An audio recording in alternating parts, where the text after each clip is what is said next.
ग्रंथ तत्वार्थ सूत्र में 5 व्रतों के अतिचार का व्याख्यान आचार्य भगवान कर रहे हैं। जैसे मैं सबसे पहले अहिंसा व्रत के अतिचार बताए जा रहे हैं। बंध बध छेदातिभारा रोपणानुपान निरोधा। सभी लोग बोलेंगे एक साथ, बंध बध छेदातिभारा रोपणानुपान निरोधा।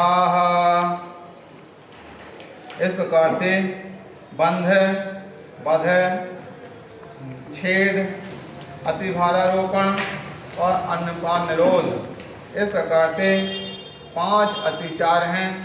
बंध का मतलब सभी जानते हैं, बांधना। किसी को रस्सी से बांधा जाता है, किसी को बाड़े में बांधा जाता है और किसी को अन्य और किसी प्रकार से बांधा जाता है। ये बांधना आप सभी जानते हैं। इसके अलावा देवों को भी बांधा जाता है। कैसे देवों को? रस्सी से तो नहीं, मंत्रों के द्वारा बांधा जाता। इस प्रकार से ये बंध होता है। दूसरे नंबर पे बध। बध का तात्पर्य मारना होता। तो लाठी, डंडे, चाबुक, सांकड़ इत्यादि से जो पिटाई की जाती है उसको बध कहा जाता।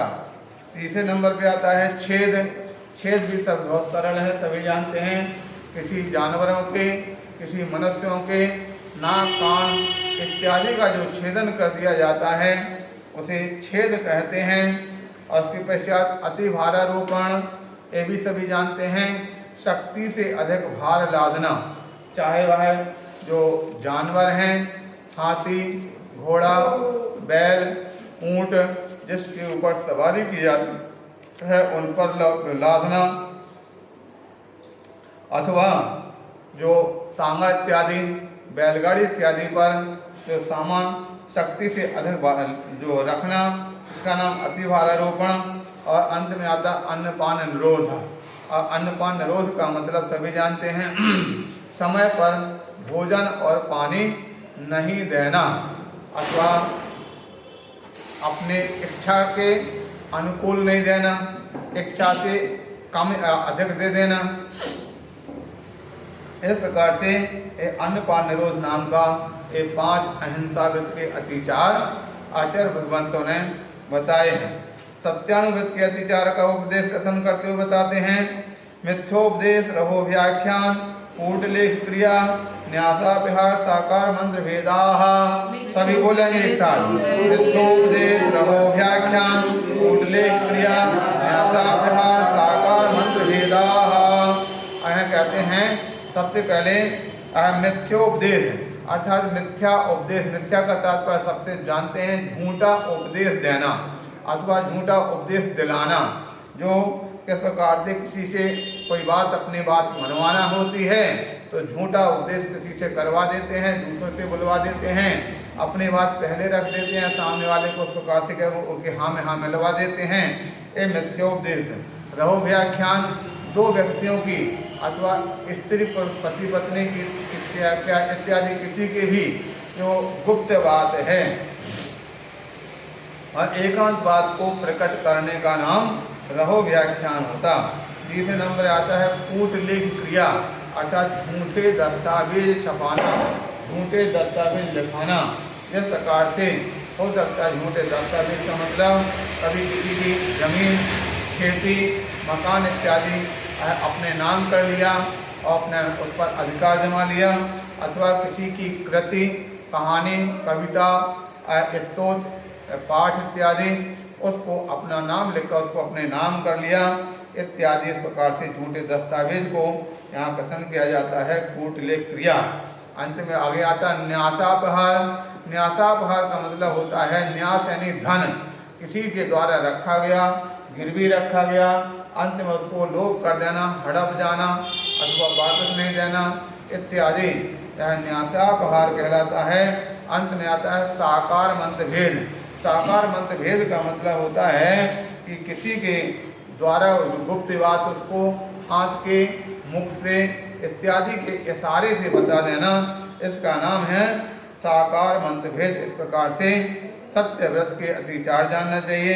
आगे आता है अचौर व्रत के अतिचार का कथन करते हुए आचार्य उमा स्वामी महाराज बताते हुए कह रहे हैं, स्तेन प्रयोग तदा हितादान विरुद्ध राज्यतिक्रम हीनाधिक मानोन्मान प्रतिरूपक व्यवहारा। सभी पढ़ेंगे एक साथ। हीनाधिक मानोन्मान प्रतिरूपक व्यवहारा। कहते हैं स्तेन, स्ते का तात्पर्य होता है चोरी। प्रयोग, चोरी का प्रयोग बताना, कैसे कैसे चोरी करना चाहिए। एक समय था जब तो लोग बताने की बात करते थे, लेकिन आजकल तो चोरी के प्रयोग प्रैक्टिकल रूप में लोगों को दिखाए जाते हैं। कई बार देखा जाता है टीवी में, सीरियलों में, अनेक प्रकार से जो व्यक्ति चोरी करते हैं तो अपनी अपनी दृष्टि का फेर होता है। वह वास्तविकता में चोरी करने का वह जो उद्देश्य तो ये रहता कि कोई चोरी करने का दंड या फल क्या मिलता है, किंतु जो चोरी करने वाले हैं वो उस समय यही देखने के लिए जाते, इसने कैसे चोरी की, मैं भी उसी प्रकार से चोरी करूँगा। इस प्रकार से चोरी का प्रयोग बताना, दिखाना इत्यादि पहले नंबर का एक अतिचार है। दूसरा तदाहिता दान, चोरी से ग्रहण की हुई वस्तु को ग्रहण कर लेना, कम रेट में मिलते तो खरीद लेना, किसी न किसी प्रकार से और चोरी की हुई वस्तु में अपना लक्ष्य उसमें बनाते हुए ग्रहण करने का नाम तदाहिता दान नाम का अतिचार है। तीसरा विरुद्ध राज्यतिक्रम, अर्थात राज्य के विरुद्ध कार्य करना। राज्य में किसी वस्तु की कीमत कोई निश्चित जो थी उसमें हीनाधिक करके खरीदना, बेचना इत्यादि प्रकार से करना, अथवा राज्य के जो नियम बने हुए थे उन नियमों में उल्लंघन कर देना, नियम का पूर्ण रूप से पालन नहीं करना इत्यादि राज्य विरुद्ध अतिक्रम कहलाता है। आगे बताते हैं हीनाधिक मानोन्मान, ये सरल है, आप सभी जानते हैं। नाप और तौल के जो बर्तन हैं, बाट हैं, मीटर इत्यादि हैं, उनको कम बढ़ कर लेना। जब ग्रहण करते हैं तो उस समय पर बड़ा करते हैं, दूसरे को देना है तो छोटा करके दे देना इत्यादि रूप से ग्रहण कर किया जाता है जो हीनाधिक मानोन्मान। और अंत में आता है प्रतिरूपक व्यवहार।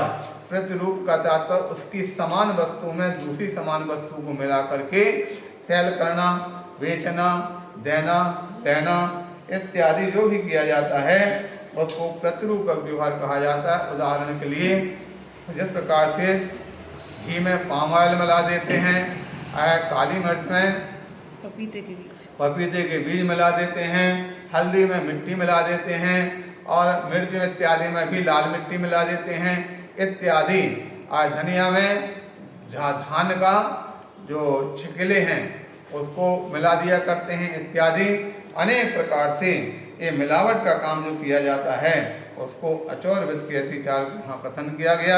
आगे बताते हैं ब्रह्मचर्य वृत्त के अतिचार कौन से, तो कहा जा रहा पर विवाह करने त्वरिका परिग्रहिता परग्रहिता गमनानंग क्रीड़ा काम तीव्राभिनिवेशा।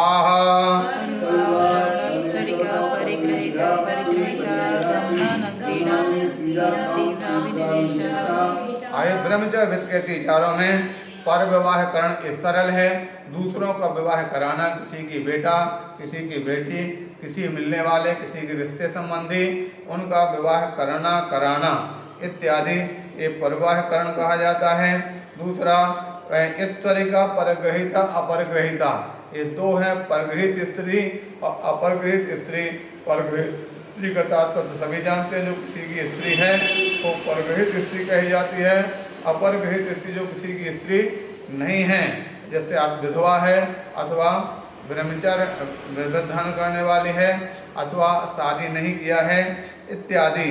ऐसी जो स्त्री है उनका नाम अपरग्रहित स्त्री कहे जाता है। उनके पास में गमनागमन करना, उनके द्वारा अनेक प्रकार के हंसी मजाक इत्यादि करना, इस प्रकार से ये भी अतिचार होते हैं।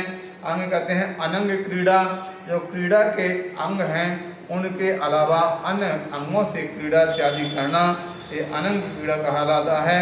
और अंत में आता है काम तीव्राभिनिवेश, आप मन में काम की अत्यंत लालसा रखना, अत्यंत तीव्र भावना रखना, इस प्रकार से एक काम तीव्राभिनिवेश नाम का अतिचार, इस प्रकार से ब्रह्मचर्य इसका जानना चाहिए।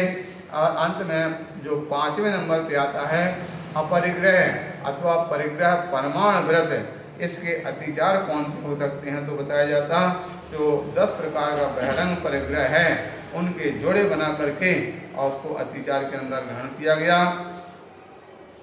क्षेत्र वास्तु हिरण्य स्वर्ण धन धान्य दासी दास कुप्र प्रमाणातिक्रमाः।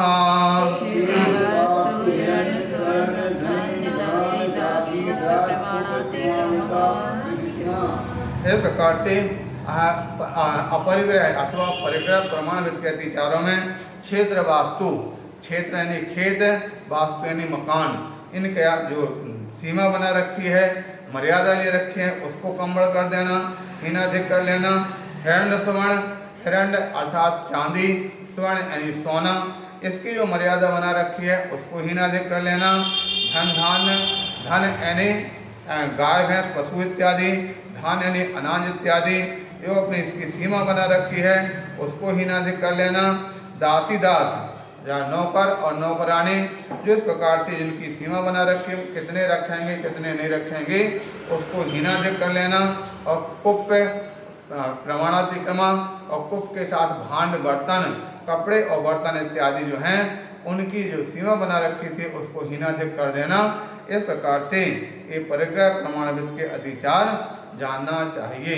इस प्रकार से 5 व्रतों के जो अतिचारों का व्याख्यान आचार्य भगवान उमा स्वामी महाराज ने संक्षेप में यहाँ पर किया है।